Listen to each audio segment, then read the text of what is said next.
बिल्कुल सुचारिता, जैसा आपने कहा कि 4 सीटें लगातार बीजेपी जीतती आई है और इस बार भी बीजेपी का अनुमान यही है कि 4 की चारों सीटें खाते में जाने वाली है बीजेपी के। इसी के साथ हिमाचल दिलचस्प इस बार इसलिए भी है क्योंकि 6 विधानसभा सीटों पर भी आज ही मतदान हो रहे हैं और जिसमें से 4 विधानसभा सीटें हमीरपुर संसदीय क्षेत्र में ही आती हैं, यानी कि बड़ा प्रभाव अनुराग ठाकुर का उन सीटों पर भी पड़ेगा। और अगर ये 6 विधानसभा सीटें बीजेपी जीत जाती है तो इनका दावा है कि सुक्खू की सरकार को ये हिलाने का मादा रखते हैं, क्योंकि ये वो 6 बागी विधायक हैं जिन्होंने कांग्रेस पार्टी छोड़ी थी उस वक्त जब राज्यसभा का चुनाव हुआ था। उस समय की तस्वीरें आपने देखी थी। तो समीकरण भी 6 विधानसभा सीटें अगर बीजेपी जीत जाती है तो यहां बदलते हुए दिखाई देंगे और 4 की 4 सीटें जीतने का दावा बीजेपी करती हुई नजर आ रही है। पोलिंग बूथ पर मैं मौजूद हूं, यहीं पर सुबह सवेरे पहुंचे हुए थे अनुराग ठाकुर मतदान करने के लिए। अमूमन और राज्यों में हम जैसी तस्वीरें देखते हैं कि भारी तादाद में भीड़ होती है, वो तस्वीर आपको अभी यहां पर फिलहाल नहीं दिखाई देगी। सुबह 2 से 3 घंटे का समय था,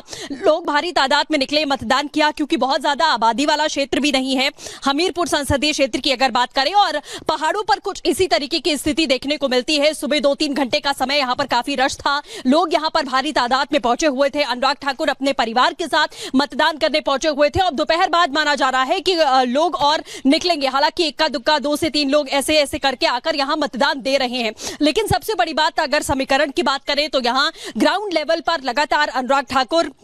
जिस तरीके के कार्य उन्होंने, चाहे वो युवाओं के लिए स्पोर्ट्स एकेडमी हो या फिर एम्स का निर्माण करवाना हो, सड़कों का निर्माण करवाना हो, स्वास्थ्य और शिक्षा, ये वो तमाम मुद्दे उन पे हम लोग देंगे। बाकी जो हमारे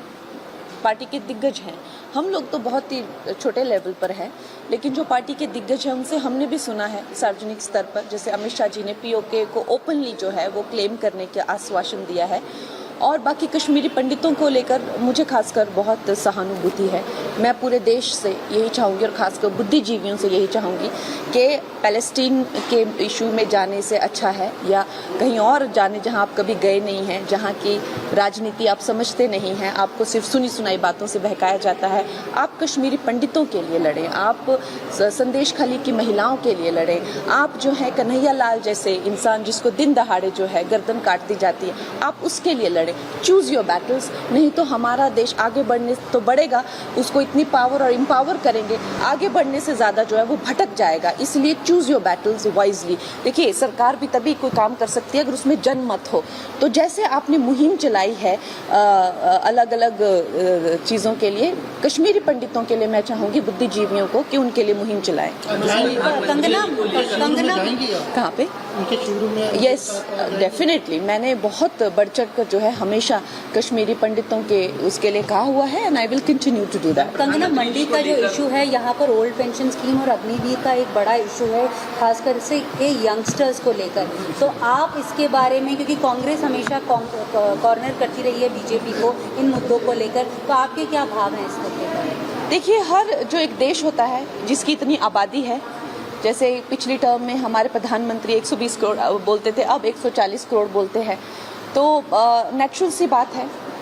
कि यहाँ पर आबादी जिस स्तर से बढ़ रही है उस स्तर से जो है एक सरकार जिसके अभी 2nd टर्म ही हुई है उसके लिए रोजगार जुटाना जो है एक अपने आप में ही उनको कई इनोवेटिव तरीकों से आना पड़ेगा। अब मुझे 1 मिनट दीजिएगा, मैं आपको समझाऊंगी कि इजराइल जैसे जो देश हैं वहाँ पर आर्मी में जाना जो है वो कंपलसरी होता है, वो कोई करियर या कोई फ्यूचर या जॉब नहीं, आर्मी ट्रेनिंग होना, ताकि जो लोग, जैसे हमने देखा है कि पंजाब में जो है ड्रग्स हो गए या ड्रग्स माफिया हो गए, पूरी की पूरी गाँव जो है वो विधवाओं के हैं, नस्लों को जो है खोखला कर दिया गया है। उस ध्यान से रखते हुए ये जो हेरोइन का ये बहुत बड़ा जो हमारे हिमाचल प्रदेश को टारगेट किया जा रहा है, इससे जो यूथ है बिल्कुल जो है वो ड्रग्स के अंदर जो है वो हो गया है। छोटे उम्र में यूथ को एक डायरेक्शन देना, उनको एक ट्रेनिंग मिलना, एक अगर आप कहें तो मैं इन दोनों को कंपेयर नहीं करूंगी, जैसे हमारे छोटे शहर की बेटियां जब कोई ब्यूटी कॉन्टेस्ट में जाती हैं उनको स्टाइलिंग टीम जो है वो ग्रूम करती हैं, यहाँ आकर वो चाहे अपना कोई बुटीक खोले या कोई ब्यूटी पार्लर, उनके लिए एक व्यवसाय बनता है।